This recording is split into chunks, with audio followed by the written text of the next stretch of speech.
Denim is probably the most iconic cultural hand-me-down America ever gave Japan, a fabric that crossed the Pacific and came back transformed. What's up everyone, I'm Reggie Casual, and today we unpack how Japan ended up perfecting America's jeans. Before we continue, a quick word from our sponsor, Squarespace. If you've been thinking about turning that fashion idea into something real, whether it's a brand, platform, or just a place to build community, Squarespace is where you start. This isn't just a website builder, it's full-on brand building toolkit. You got stunning templates that don't look cookie cutter, built-in e-commerce so you can sell your pieces, members areas to build loyalty, and email campaigns to keep your people in the loop. All of it under one roof. And now with Blueprint AI, it gets even easier. Just answer a few quick questions about your style, your goals, your vibe, and Blueprint builds a custom layout tailored to your brand's identity. Fonts, colors, flow, it's all curated for you. No more blank canvas, no overthinking, just build and launch. So when you're ready to go from idea to execution, head up squarespace.com/thecasual to get 10% off your first purchase of a website or domain. Build the brand, build the community, do it all with Squarespace. Most people think denim's story starts and ends in America. Maybe they don't, but it's born from miners and cowboys, adopted by rebels and rock stars, and immortalized by brands like Levi's, Wrangler, and Lee. But somewhere along the way, Japan, a country without cowboys, gold mines, or the Wild West, became the capital of the best denim in the world. By the 1990s, Japanese mills were producing selvedge denim so refined that Levi's themselves had to source from them. And by the 2000s, Japanese brands like Ibizu, Warehouse, and Studio d'Artisan were making jeans more authentic than Levi's own heritage lines. The mythology around Japanese denim today paints it as a near mystical craft. Small workshops with century-old looms, dye vats stirred by hand, and jeans that age like fine whiskey. It's a romantic vision that blends truth and marketing, part heritage, part branding genius, and all wrapped in the notion that Japan doesn't just make denim, it makes the soul of denim. American denim brands, on the other hand, didn't really keep their eye on the ball, and one company decided to do something about it, though not without reason. They saw their legacy being challenged and they moved to protect it. That company was none other than Levi's itself, the very brand that helped start Japan's path towards denim supremacy. Their trademark lawsuits against Japanese reproduction brands were a clear sign the originators were starting to feel the heat. However, when it comes to the real story of denim's journey from America to Japan, too often the finer cultural nuances that allowed Japan to rise to its position as the denim powerhouse are glossed over. The real narrative is very much a blend of history, culture, adoption, and reinvention. But we start with the well-documented. Post-World War II, Japan saw US soldiers bringing jeans as casual wear, sparking fascination with American workwear. But it was media and entertainment that had an even bigger impact on young Japanese, shaping aspirations far beyond a simple imported garment. Before the war, Japanese cinema had strict moral codes. Even kissing on screen was banned. So when Western media flooded during the 1950s and 60s, it hit like a cultural lightning bolt. Films like James Dean's Rebel Without a Cause and Marlon Brando's The Wild One weren't just movies, they were visual manifestos of freedom and defiance. For young Japanese, these American cultural icons became symbols of a new coming of age, one tied to self-expression, rebellion, and a break from the rigid norms of the past. Imported films, jazz clubs, and post-war youth culture created a hunger for the imagery of freedom, and jeans became one of the most visible symbols of that shift. Historical beats like the Taiyozoku, or the Sun Tribe in English, and the rise of youth-focused magazines amplified this Western aesthetic, laying the groundwork for denim's eventual dominance in Japan. Japanese films of the era also played their part. Directors like Seijun Suzuki injected American noir sensibilities into Japanese narratives, while youth films borrowed the swagger of Hollywood rebels and set it against local backdrops. This co-opting of American rebellion was not imitation but translation, with Japanese attitudes towards honor, group identity, and subtle defiance. In many ways, these early movements in films reignited a sense of pride among Japanese youth, the sense of Being Japanese began again to hold tremendous weight, something that had waned in the years following World War II. By the mid-1960s, this Americana mystique had fully woven into Japan's youth culture, and yet jeans in Japan were still not a domestic commodity. This was pure cultural adoption. It was, in fact, imported Levi's that became status symbols for Japanese youth. Now, it might seem unbelievable now, considering Japan's reputation when it comes to denim, but it wouldn't be until 1973 before the country actually produced its own domestic denim. By the mid-70s and 80s, Japanese brands began the reproduction movement, dissecting vintage Levi's to the thread, reviving shuttle looms, and sourcing natural indigo. By the late 1970s, these developments were already setting the stage for what would become the infamous Osaka 5, a group of denim brands whose obsessive craftsmanship and fidelity to vintage detail would earn them global recognition. This moment wasn't just technical evolution, it was the formal declaration that Japan had entered the global denim arena as an equal, if not a superior. Meanwhile, companies like Levi's in America had shifted to mass production and cost-cutting, losing much of their original quality. This set the stage for Japanese mills like Kaihara and Collect to rise, embedding Monozukuri, the philosophy of meticulous craftsmanship, along with Mottainai's respect for resources, Wabi-sabi's embrace for imperfection, and Kaizen's drive for continuous improvement into every yard of denim they produced. And that's usually where the story ends in most of these deep dives: imitation and then improvement. But those cultural pillars we mentioned last, Monozukuri, Mottainai, Wabi-sabi, and Kaizen, are at the root of the why. Now here's where Japanese denim truly separates itself from the American methodology. Because in order for Japan to make better denim, a deep well of Japanese culture had to be employed.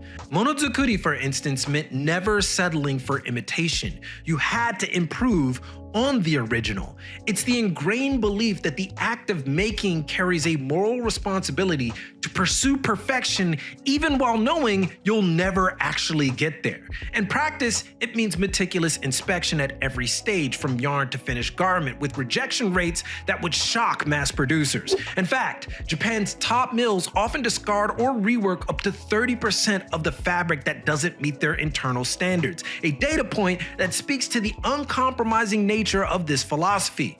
Mottainai, meanwhile, goes beyond vintage, secondhand, and thrift. It's a cultural mandate against waste, urging respect for the life cycle of every resource. In denim production, this translates to reusing offcuts, finding secondary uses for imperfect fabric, and even designing garments to extend wear life. This principle not only reduces waste, but also reinforces the perception that each piece of denim carries inherent value.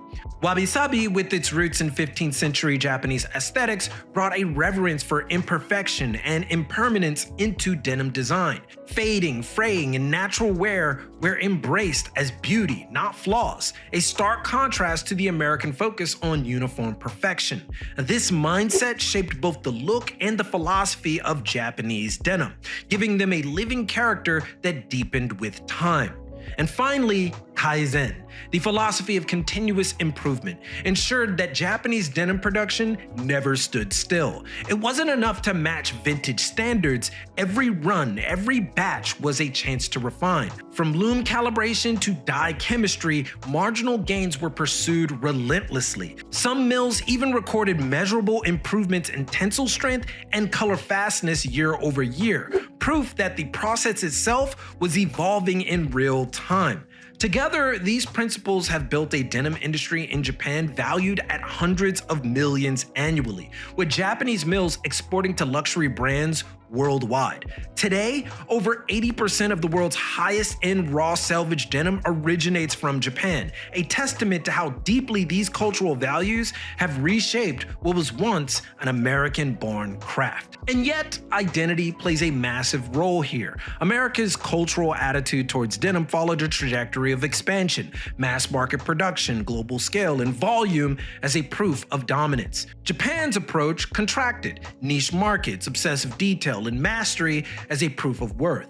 In the US, success meant making more. In Japan, success meant making better. And when each culture reacted to competition, their responses mirrored their philosophies. This dynamic becomes crystal clear when you consider that several Japanese brands built their reputations by directly reproducing and then surpassing Levi's own designs. Ibizu, founded in Osaka in 1991, outclassed most of Levi's archive reissues, and its very name is a playful nod to the source, a phonetic rendering of Levi's in Japanese without the L. Warehouse Co., started by the Shiotani brothers in 1995, made near-museum quality reproductions of 1940s and 1950s Levi's cuts, down to the period-correct thread and rivets. Studio d'Artisan, another of the Osaka Five, leaned heavily into experimental indigo techniques while staying faithful to classic Levi's silhouettes. These brands weren't counterfeiting, they were honoring the source material while holding it to a higher standard. Their work proved that Japanese makers could match and even exceed the quality of America's most iconic jeans, turning reproduction into a legitimate art form and further fueling the competitive tension between the two nations' denim industries. Which is why when the denim rivalry peaked, Levi's ultimate move was to fight not on the loom, but in the courtroom. In 2007, Levi's began filing trademark lawsuits against Japanese heritage brands, targeting signature details like arcuate stitching, red tabs, embossed pockets, and authenticity tickets. One notable target was Full Count, hit with multiple suits in 2009, 2018, and 2024 that resulted in injunctions over key trademarks. Levi's could have pursued similar action in the 90s, but it wasn't until recognition of these brands spread beyond Japan that the company moved to protect its turf.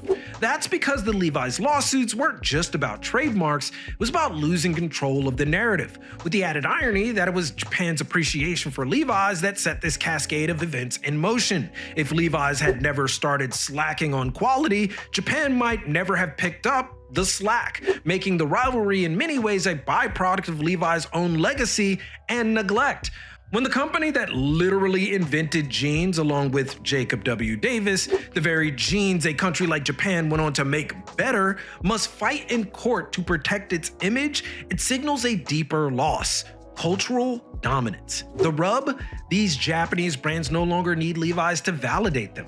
They stand firmly on their own, backed by a devoted legion of fans, enthusiasts, experts, and collectors. Their reputations are strong enough that many in the denim community now dismiss Levi's as a brand too large and mainstream to be taken seriously, even when it makes genuine efforts to upgrade and refine its product lines. This is the classic story of cultural export turned cultural takeover, but with a twist.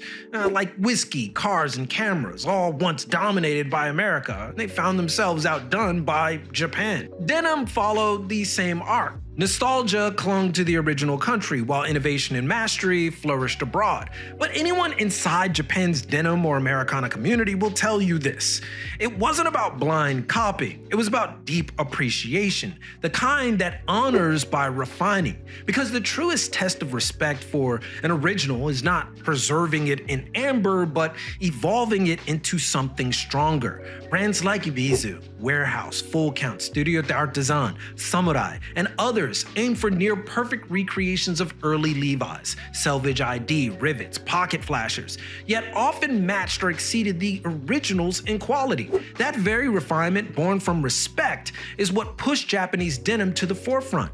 These legal actions didn't extinguish the Japanese heritage scene, they only underscored Levi's disconnect from its own past, and eventually would later lead Levi's to lean into the same ethos, launching reissues like Levi's Japan's 1987 lines, Levi's vintage clothing in red in the late 90s, and the artisan-made Blue Tab collection, all informed by the very Japanese craftsmanship and cultural philosophies they once challenged. In many ways, we have to twist ourselves when striving for objectivity in fashion, but here's a case where the conclusion is just fact-based. Japanese denim is better. There's no escaping that. Yet, that label sets a standard others are now eager to challenge, particularly in the US, where many brands are rising to meet it.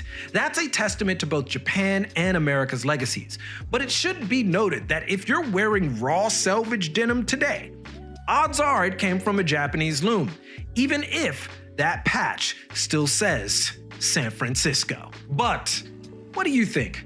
Does Japanese denim prove that true appreciation means evolution, not just imitation?